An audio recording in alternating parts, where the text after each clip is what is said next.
UP की रायबरेली और Amethi seat के लिए नामांकन का आज आखिरी दिन है। सूत्रों के हवाले से खबर, रायबरेली लोकसभा सीट से आज पर्चा दाखिल करेंगे। अमेठी से राहुल गांधी, पार्टी कार्यकर्ताओं का जोश हाई है। वहीं कहा जा रहा है कि रायबरेली सीट से कांग्रेस की तरफ से चौंकाने वाला ऐलान हो सकता है। सूत्रों के हवाले से खबर है कि एल शर्मा का नाम दौड़ में सबसे आगे चल रहा है। रायबरेली और अमेठी में आज कांग्रेस प्रत्याशियों के नामांकन को लेकर कार्यकर्ताओं में उत्साह। कांग्रेस नेता राहुल गांधी और सपा प्रमुख अखिलेश यादव की तस्वीर वाले पोस्टर लगाए गए हैं।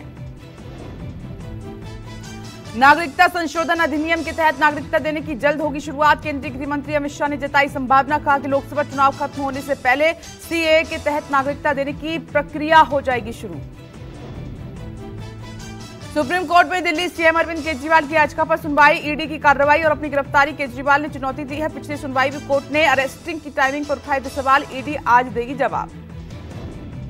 दिल्ली शराब नीति मामले में गिरफ्तारी मनीष सिसोदिया की जमानत याचिका पर दिल्ली हाई कोर्ट में सुनवाई। रावलपिंडी कोर्ट में बेल पिटीशन खारिज किए जाने को सिसोदिया ने चुनौती दी है।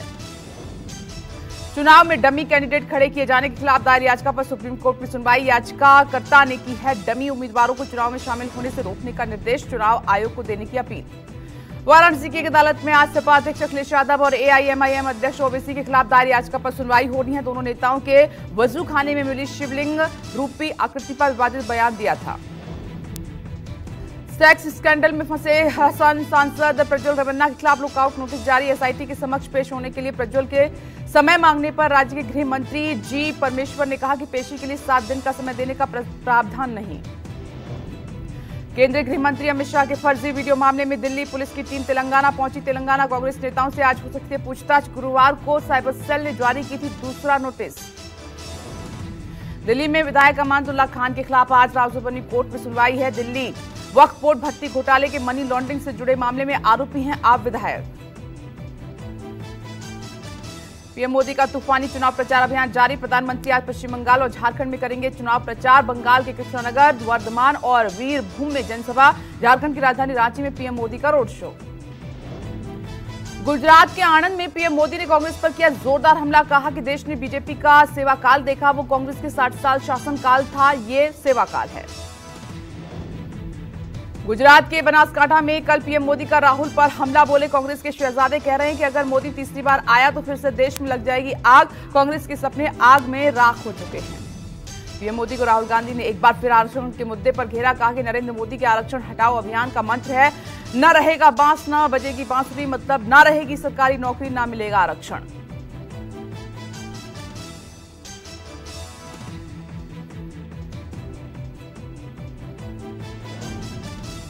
एमपी के मुरैना में गुरुवार को चुनावी सभा को संबोधित करते हुए प्रियंका गांधी ने किया पीएम पर पलटवार। कहा कि हमारे पिता को विरासत में धन दौलत नहीं शहादत मिली थी।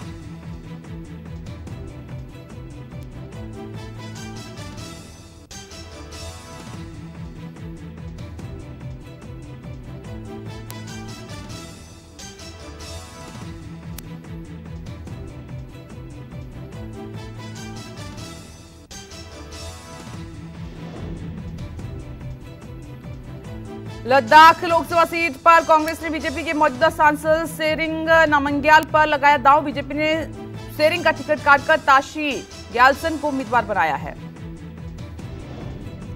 अब बीजेपी प्रत्याशी ताशी ग्यालसन ने लद्दाख संसदीय सीट के लिए नामांकन दाखिल किया। गुरुवार को पर्चा दाखिल के दौरान जम्मू कश्मीर के कई वरिष्ठ बीजेपी नेता मौजूद रहे। बीजेपी ने गुरुवार को जारी की प्रत्याशियों की 17वीं लिस्ट। यूपी के रायबरेली से दिनेश प्रताप सिंह को दिया टिकट। दिनेश प्रताप ने सोनिया गांधी के खिलाफ भी लड़ा था चुनाव। यूपी के कैसरगंज से मौजूदा सांसद ब्रजभूषण शरण सिंह का कटा टिकट। ब्रजभूषण के बेटे करण भूषण को बीजेपी ने बनाया प्रत्याशी। बेटे को टिकट मिलने पर ब्रजभूषण ने जताया पार्टी का आभार। मुंबई कांग्रेस के पूर्व अध्यक्ष संजय निरुपम आज शिवसेना शिंदे गुट में शामिल होंगे। सीएम शिंदे की मौजूदगी में निरुपम लेंगे पार्टी की सदस्यता। यूपी में सपा के पूर्व नेता राजकिशोर सिंह सहित कई अन्य नेताओं ने थामा बीजेपी का हाथ। बीजेपी प्रदेश अध्यक्ष भूपेंद्र चौधरी और डिप्टी सीएम ब्रजेश पाठक की मौजूदगी में सपा नेता हुए बीजेपी में शामिल। यूपी के फतेहपुर सीकरी सीट से कांग्रेस प्रत्याशी रामनाथ सिकरवाल के पक्ष में प्रियंका गांधी करेंगी रोड शो। प्रियंका की लगभग 1.5 किलोमीटर लंबा रोड शो दोपहर 3 बजे शुरू होगा। आज गुजरात के चुनावी दौरे पर कांग्रेस अध्यक्ष मल्लिकार्जुन खड़गे अहमदाबाद और राजकोट में खड़गे की जनसभा। यूपी सीएम योगी आदित्यनाथ आज संभल के कैला देवी धाम में करेंगे जनसभा। संभल में तीसरे चरण के तहत 7 मई को वोटिंग। आज भी कई हाई प्रोफाइल नेता करेंगे नामांकन। कैसरगंज से बीजेपी उम्मीदवार करण भूषण, रायबरेली से दिनेश प्रताप सिंह करेंगे नामांकन। हरियाणा के गुरुग्राम से कांग्रेस के राज बब्बर भी दाखिल करेंगे पर्चा। बिहार में आरजेडी नेता तेजस्वी और वीआईपी प्रमुख मुकेश सहनी की साझा जनसभा जारी है। दोनों नेताओं की सहरसा, मधेपुरा, सुपौल और झांझरपुर में सभा। सीएम नीतीश कुमार बेगूसराय और मुंगेर में करेंगे चुनाव प्रचार। ममता ने फरक्का की रैली में बीजेपी पर साधा निशाना। रैली में आरोप लगाते हुए कहा कि बीजेपी चुनाव परिणामों में कर सकती है छेड़छाड़। ईसी से पूछा मतदान के आंकड़े देने में देरी क्यों हुई। चुनाव के बीच नेताओं का एक दूसरे पर आरोप प्रत्यारोप जारी है। जेडीयू नेता नीरज कुमार ने तेजस्वी को बउआ कहते हुए बोला कि हमला कहा। आपके माता पिता के राज में 113 चरवाहा विद्यालय खुले थे। महाराष्ट्र की 16 सीटों पर बीजेपी और कांग्रेस में सीधा मुकाबला है। 12 मई को राज ठाकरे मांगेंगे शिवसेना के लिए वोट। महायुति उम्मीदवार के लिए करेंगे जनसभा।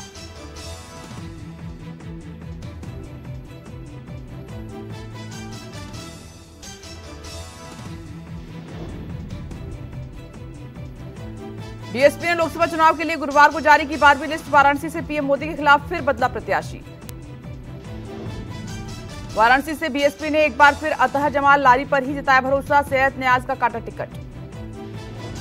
बीएसपी ने इलाहाबाद से रमेश सिंह पटेल, श्रावस्ती से मोहिउद्दीन अहमद खान, भदोई से हरिशंकर सिंह उर्फ दादा चौहान और बांसगांव सुरक्षित से डॉक्टर राम समुझ को दिया टिकट। बीएसपी ने कैसरगंज से ब्राह्मण उम्मीदवार पर दांव लगाया। बीएसपी ने कैसरगंज सीट से नरेंद्र पांडे को उम्मीदवार बनाया है। चुनाव आयोग ने तेलंगाना में बढ़ते पारे को देखते हुए बढ़ाया वोटिंग टाइम। तेलंगाना में अब सुबह 7 बजे से शाम 6 बजे तक होगी वोटिंग। तेलंगाना में समय बढ़ाने को लेकर चुनाव आयोग ने जारी की अधिसूचना। मतदान के लिए नई टाइमिंग 12 लोकसभा क्षेत्रों के लिए सभी विधानसभा क्षेत्रों में लागू होगी। तेलंगाना की सभी 17 लोकसभा सीटों के लिए 7 चरण के चुनाव के चौथे दौर में 13 मई को मतदान होगा। तेलंगाना के मुख्य निर्वाचन अधिकारी के अनुरोध के बाद समय बदलने का निर्णय लिया गया। अमित शाह फेक वीडियो मामला जांच के लिए तेलंगाना पहुंची दिल्ली पुलिस और दिल्ली पुलिस स्पेशल सेल की साइबर टीम तेलंगाना पहुंची है।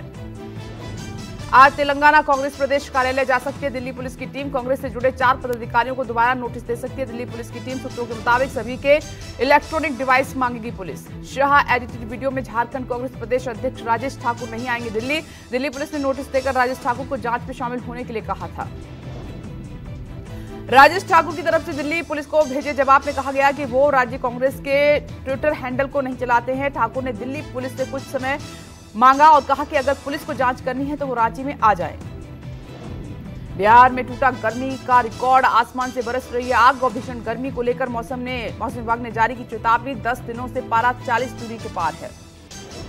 मौसम विभाग के मुताबिक 2 से 4 मई के बीच बिहार के तापमान में बढ़ेगी और बढ़ोतरी होगी। बिहार के कई जिलों में अधिकतम तापमान 42 से 44 डिग्री तक पहुंच सकता है। बिहार में पहली बार भीषण गर्मी का रेड अलर्ट जारी हुआ है। शेखपुरा, खगड़िया, पूर्वी चंपारण, गोपालगंज में रेड अलर्ट, साथ ही शिवहर, मधेपुरा, बक्सर और सहरसा के लिए येलो अलर्ट जारी हुआ है। दक्षिण भारत के राज्यों में रिकॉर्ड तोड़ गर्मी। तमिलनाडु के मदुरई में पारा 41 के पार। मौसम विभाग ने पारे में उछाल की संभावना जताई। तेलंगाना में मौसम की मार जारी हो सकती है। Orange alert. पारा 44 डिग्री तक पहुंचा। लगातार लू के चलते कुछ जगहों पर तापमान 45 डिग्री तक पहुंचा है।